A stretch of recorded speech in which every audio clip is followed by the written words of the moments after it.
911, where's your emergency? Hey, the elevator's on fire. We're burning.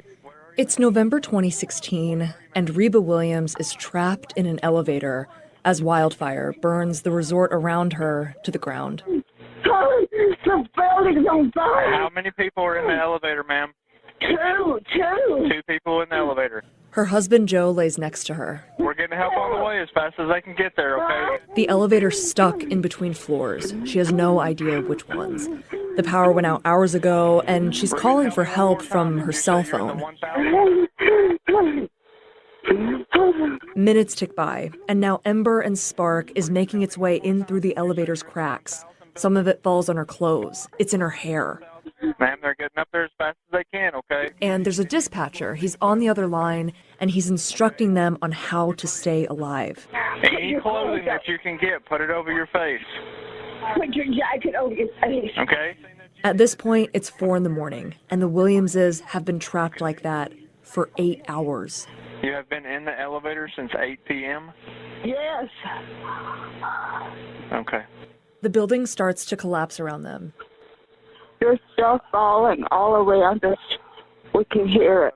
By night's end, 14 people would be killed in the flames around Gatlinburg. Reba, are you still there? Reba, are you still there? Ma'am, are you still there? Reba?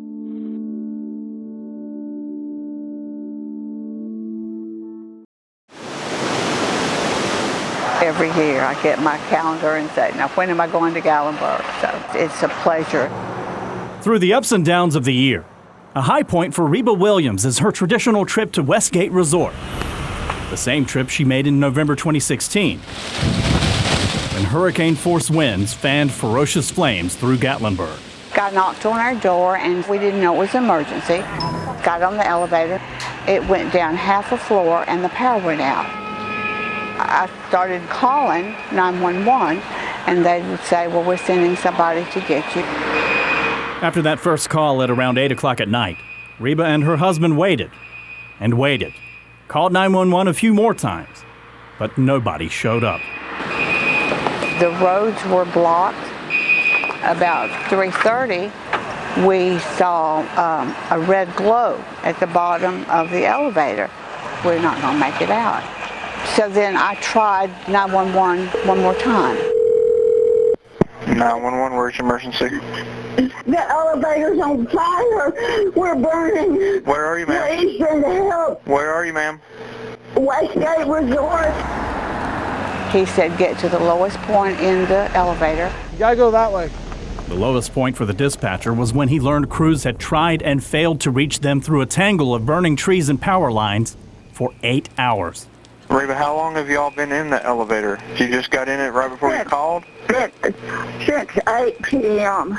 You've been in the elevator since 8 p.m.? Yes. They're getting closer, Reba. I'm still here with you, okay? Of course, he kept saying somebody's coming, but I thought, it's like you tell your children it's going to be okay, it's going to be okay, and when it's really not. Just pray. They're on their way as fast as they can get there, okay? With the fiery hell creeping up from below, Reba and her husband made plans for above.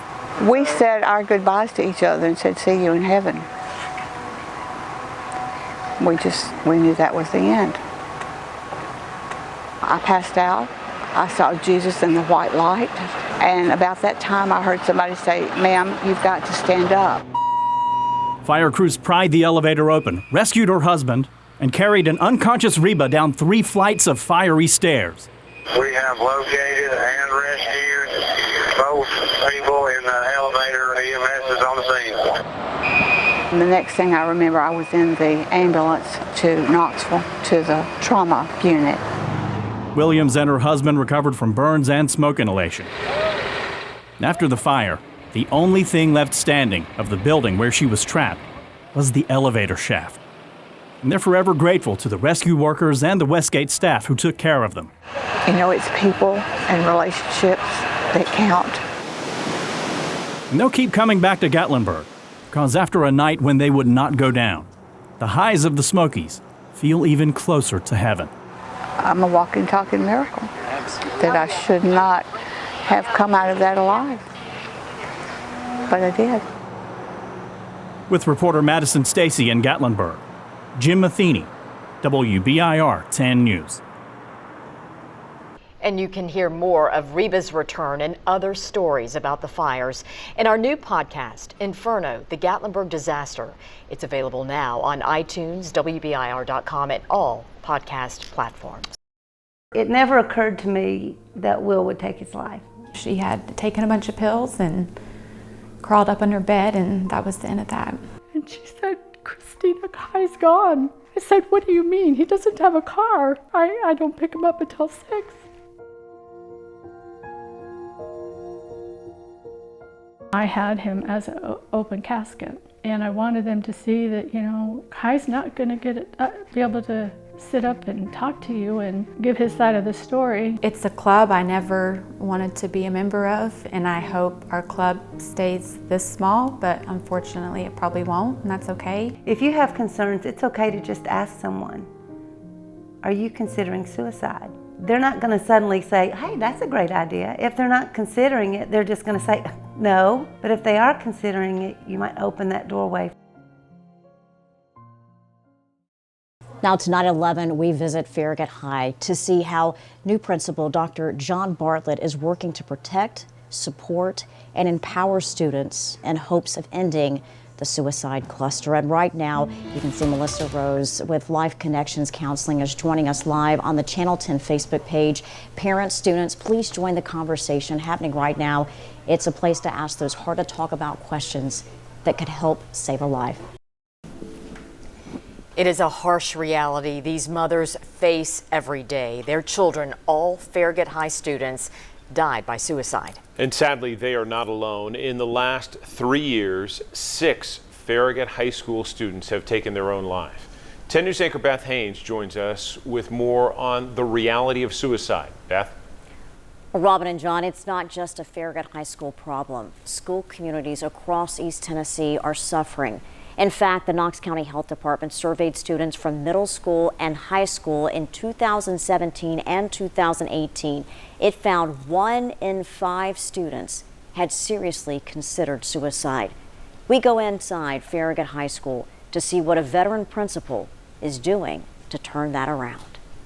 If we don't talk about it, we're never going to get a real handle on what's going on with our kids. Dr. John Bartlett knows the pain of losing a student to suicide. It's tough. And it's sad, when you start talking about losing kids. And I've lost kids at Bearden from suicide. Bartlett was principal at Bearden High for a decade. He spent a year as secondary school supervisor for Knox County Schools, but missed young people. And he felt called to Farragut High. We have to tackle this issue. I've done a lot of research the last couple of months on suicide. One of the main things that we can do as a high school is build relationships with students. Bartlett immediately moved his office just off the main hallway, and the door is always open. I want them to be able to walk in and say, hey, I've got a problem. I need to talk to you. He's also established a student-teacher advisory structure where every student is known by at least 1 or 2 staff members all 4 years. That's not going to stop suicides. What that does is it gives us the ability to identify kids that may be going through a hard time. Suicide assessments are routine. We've done over 45 suicide assessments this year. We get those students identified and then we take them to counselors. For Bartlett, it's personal. I wrote three suicide letters myself when I was in high school. So I've been there. I've been there with kids. I know how hard it is, how hard life is. Beginning in January, Bartlett will teach the entire student body a new curriculum, blending social, emotional learning and brain health. It's really all about building capacity in students to overcome those things that are hard in life. We got to tell kids that life's not perfect, and we can't expect them to be perfect. Failure is one of Bartlett's most important lessons. I've given my kids permission to fail. In fact, I want my students to fail at something every day. Failure is the most important part of the learning process. Bartlett also stresses sleep. I'd rather you sleep than study. And I've had some parents say, did you really say that to my kid? I said, absolutely. And what you're finding out with a lot of kids are committing suicide is sleep deprivation is a huge factor. Bartlett's even added a few stress relievers like ping pong tables. How are you feeling right now about the mental health of your students and your student body as a whole? It just depends on I'm gonna be honest with you, it depends on the day. And so I think right now we're in a good spot. But that doesn't mean tonight it can't change. They will continue to talk about suicide openly and encourage one another, whether it's post-it notes, inspiring chalk walks, or student pictures on banners. We want kids to walk in and say, I belong here, I'm home. And like a family, Bartlett says it's everyone's responsibility. To make sure every student's identified, loved, cared about, pushed hard academically, but with realistic expectations. Can I guarantee that we're not going to lose any more students? No, but we're going to work our tail off to make sure that we're doing everything we can for every student in this building. We have suicide prevention resources, extended stories, and a mini documentary on WBIR.com/thereality. And if you or someone you know is struggling right now, there is help. Call the National Suicide Prevention Hotline, 1-800-273-8255. Someone is available 24 hours a day.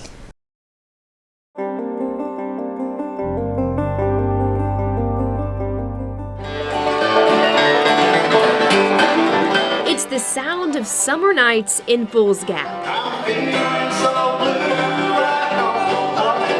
It's like every town across America, they got to struggle a little bit to make it. Time has changed this railroad town, but remnants of the past still stand tall. Sharing that history is the job of museum curator Bill Haskins. They had railroad that run from here to Rogersville, and they'd stop all along the way and pick up passengers or school kids. It was the early 1900s, and Bulls Gap was thriving. At one time, we had over 2,000 people that lived here, and most of those worked on the railroad. And many of those people landed here, the Gillies and Smith hotels. A lot of families stay here. If you didn't have nowhere to stay, you had to stay here. 4 stories tall, original staircases, 72 spacious rooms that once offered comfortable, upscale lodging. There's 8 layers of wallpaper in here, and it had little engravings on it, and it was hand done. Other original pieces have survived. The main sign on the Gillies is original, and the registration desk over there. But the steam-driven economy faded, and so did visitors. In the 60s, when they started doing away with the steam engines, it started taking the jobs away. As they took them away, it took everything else away. A trip down these hallways reflects the grimy reality. Wallpaper curls off the rotting walls. Personal items, family photos, and Bibles lay abandoned. The space was last used as apartments in 2003 before the owner donated it to the museum. He said, I want to give you the hotel. And I said, do what? And he said, I want to give you the hotel. Bringing it back up to standards has proven to be difficult. We tried to redo some of the work ourselves, and it was just more than we could do. So. For now, it sits waiting for funding, while Haskins keeps the legacy alive at the Railroad Museum. We don't tell just the railroad history, we tell the town's history, the family's histories that lived here and worked here and still live here. If they got a smile on their face, that's my payment. Gillies is working with East Tennessee Preservation Alliance, and they hope they might be able to secure a grant to get renovations rolling along. Right now, online at WBIR.com, you can continue exploring Gillies Hotel. Digital storyteller Elizabeth Sims has created photo galleries, behind the scenes, and an immersive 360 experience. I believe that this nation should commit itself to achieving the goal before this decade is out of landing a man on the moon and returning him safely to the earth.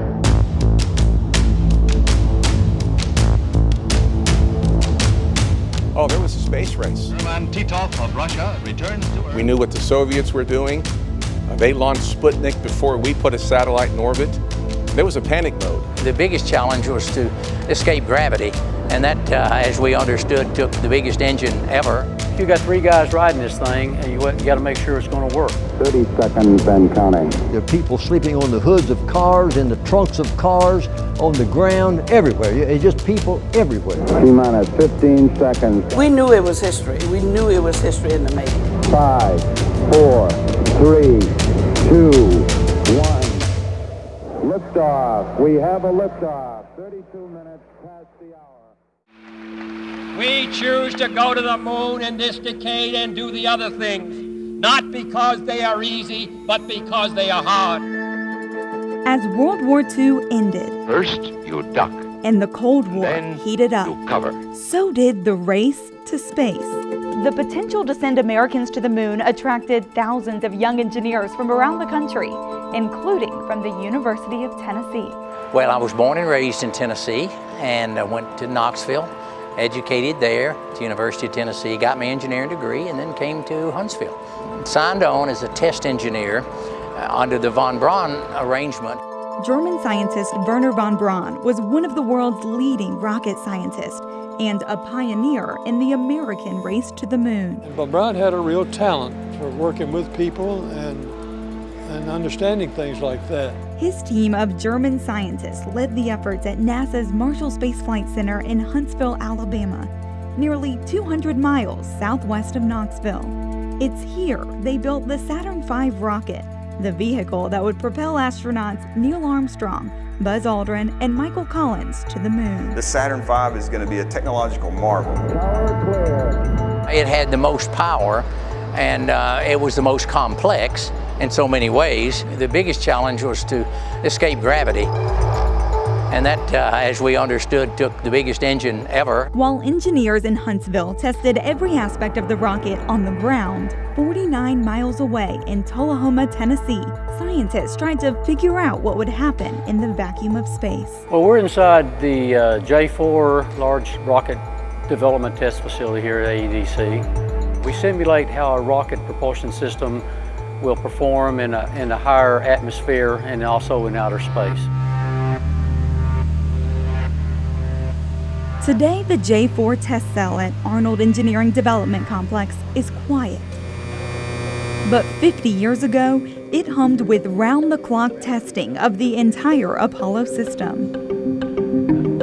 Testing was very new. I mean, AEDC was basically a teenager, and so we were still learning how to test. A lot of the people who were doing the testing were kind of like myself. They were very young, and so everybody was learning at the same time. Dr. Bill Baker is the base's test operations technical director, but when he showed up in 1964, he was just a junior engineer. I was so afraid that the space program was going to be over, but before I got out of school, I went to school year-round. Well, the very first test that I worked on when I was here was basically measuring the dynamic stability of the escape module. They said that if the rocket were to malfunction, it would be to have the energy equivalency of a small atomic bomb.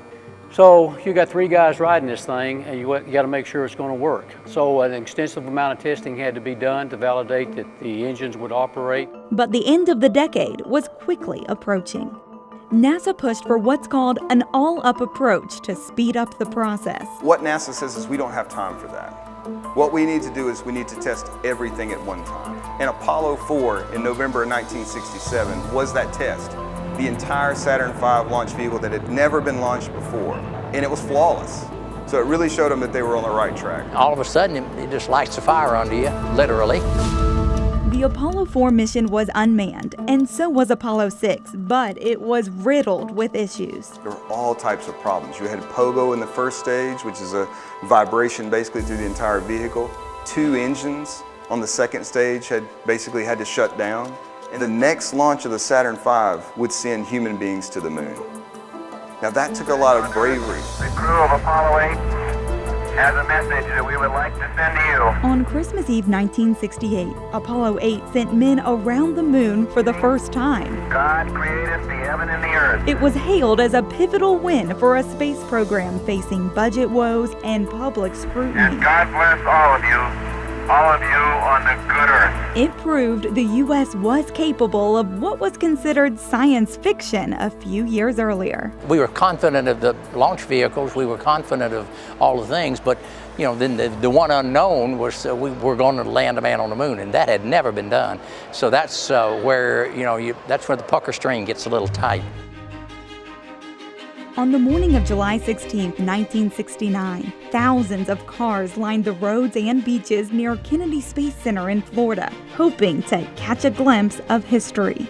There are people sleeping on the hoods of cars, in the trunks of cars, on the ground, everywhere. It's just people everywhere. At the time, Don Ferguson worked for the Knoxville News Sentinel. He and his family traveled the 704 miles to Cape Canaveral to see the launch in person. You had to watch out, people sleeping on the ground, in the chaise lounges around the pool, everywhere, just people everywhere. So we commandeered chairs and went to the balcony and had us a good perch from which to view the blast-off.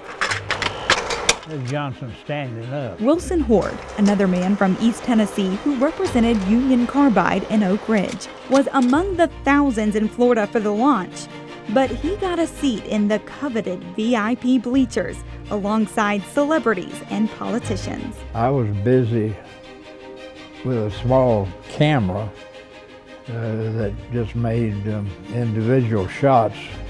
I was clicking that camera as fast as it would take them. 5, 4, 3. And when you get in that countdown mode, 1. you celebrate once they get to orbit. Liftoff. We have a liftoff. 32 minutes past the hour. There was a loud cheer when it went off. Shortly thereafter, just seconds, and we felt the balcony shake. I won't forget, even at my age now, 92. Oh, you watch everything and you know that here's the culmination of everything you've worked on. You see it happen, and that was a fabulous moment. I've covered several things. I've had several good interviews over the years. This was by far the most historic thing that I've ever been involved in. Houston, Apollo 11 entered and gave us a magnificent ride. 1201 alarm. Set time for go flight. And finally, ignoring all of the warnings and moving himself into a right place. Capcom, we're go for landing. Altitude 42. Houston, you're go for landing, over. Neil is able to put that vehicle down. Tranquility Base here. The Eagle has landed. The first tool astronauts would need when they stepped out of the lunar module These are the original blueprints. You can see the different sections on this one. Came from these aging blueprints, discolored with coffee stains, more than 50 years old. My name's Michael Ellis. My dad was Glenn Ellis, and as an employee draftsman at Union Carbide at Oak Ridge National Laboratory in the 60s, in the late 60s, he designed and drew the plans for the moon, what I call the moon scoop. Officially known as the contingency soil sampler, the moon scoop was the first tool astronaut Neil Armstrong needed once he stepped on the moon. It's one small step for man, one giant leap for mankind. Everything that the astronauts had, at least when they first exited the module to step foot on the moon, had to be on their uniform. They couldn't carry anything. So we talked about the fact that it needed to be a shovel that could be folded up and put in a pocket. Like powdered charcoal. They stuck it out and got some soil samples just in case things went south and they had to leave the moon. They had at least with some soil. And it's just neat now to think back that Daddy was doing that. You know, you don't realize until you're grown. 22 years after his death, the Ellis family looks to his blueprints for a glimpse at his role in history. Photos of the moon landing hang in the foyer of his grandson's house, a thank you from NASA to the Lenore City draftsmen. But their favorite story of the tool their grandfather designed is one that never should have happened. You might recognize what I have in my hand as the candle for the contingency sample. Nearly 2 years after Armstrong first stepped foot on the moon, astronaut Alan Shepard was doing the same for Apollo 14. But he had a surprise no one saw coming. Yes, but I'm going to try a little sand trap shot here. Shepard used the contingency sampler to rig up the galaxy's longest golf shot. And he had some help from other engineers and technicians so he wouldn't get detected. And when he got to the moon, he was able to attach the head of that 6-iron, drop 2 golf balls on the surface, and hit both of them where he famously says, miles and miles and miles. The contingency sampler was used on most every mission to the moon. Luckily, it never had to be the sole source of samples, so NASA had another challenge. They needed something that would store and protect additional moon rocks, and they looked to Y-12 in Oak Ridge. Well, the people here in Oak Ridge that actually worked on the box knew the importance of what they were doing, and they were proud to be a part of a race to the moon. By the time Apollo 11 approached in the late 60s, Y-12 already had a growing relationship with NASA. During the Gemini project, there was Project Big, the blood in Gemini, where Y-12 came up with some sample containers to take blood samples into space to find out if being in a space environment would change the DNA of our blood. It made sense for NASA to approach Y-12 when looking for someone to design something that could safely store lunar samples. They dubbed it the Moon Box. The Moon Box was made out of a solid piece of aluminum. There were no seams, there were no welds, which would make it more leak tight. There were 4 straps attached to the container to make sure that it didn't open, and it also had to be designed so that an astronaut could open and close it in a spacesuit with gloves, so it had to be pretty easy to open and close. At the American Museum of Science and Energy, there's one on display, only this moon box never made it to the moon. Throughout the entire Apollo program, more than 16 did. There were a large number of people who did work on it. There was one who, when he passed away, his one request was that the moon box be at his funeral, because it was the thing that he was most proud of. As the Apollo program continued past the first moon landing, geologists grew frustrated that the samples in the moon boxes weren't clearly identified. So an engineer at Y-12 had an idea. They needed the small bags to isolate those different rocks, and they needed them made out of Teflon, but they also needed them to be certain size and made in a certain way. So Y-12 went to the knitting nook here in Oak Ridge, and Lorraine Shook is the lady that actually did the knitting to make the Teflon bag. There's a shopping mall where the knitting nook once stood, and Lorraine Shook has since passed away. It is our goal to send the first woman and another man to the moon by 2024. And I get to be a part of that. We call it a dry base structure. Patrick Hull is an Oak Ridge native and structural engineer at NASA's Marshall Space Flight Center. This could be the highlight of my entire career at NASA, is being a part of something this big. Right now, he's working on the SLS rocket. NASA says it will be the most powerful one in the world. Humans will have the opportunity to go deeper into space than ever before. If we failed in this demonstration, and on our part, it could scrap the entire that portion of the space reactor program. Now, as NASA looks to the future, it continues to draw on its past, returning to the expertise in East Tennessee to help carry humans back to the place responsible for one of the most celebrated moments in recent history. 32 minutes past the hour. Liftoff on Apollo 11. And we knew that we were going to land on the moon, and as kids, you know, we would stare up and get out on the street at night and play underneath the street lights and look up at the moon and said, you know, man's going to land on the moon. Tranquility Base here. The Eagle has landed. These are things that just decades before people thought of as science fiction. You know, it was just a thrilling thing to be a part of. I still think about it. It's one small step for man. Holy cow, you know, we're on the moon. One giant leap for mankind. We were all one group enjoying this historic moment. Be a part of the most powerful rocket in the world, and I'm putting my fingerprints on it. This job is really a dream come true. And Apollo started it all.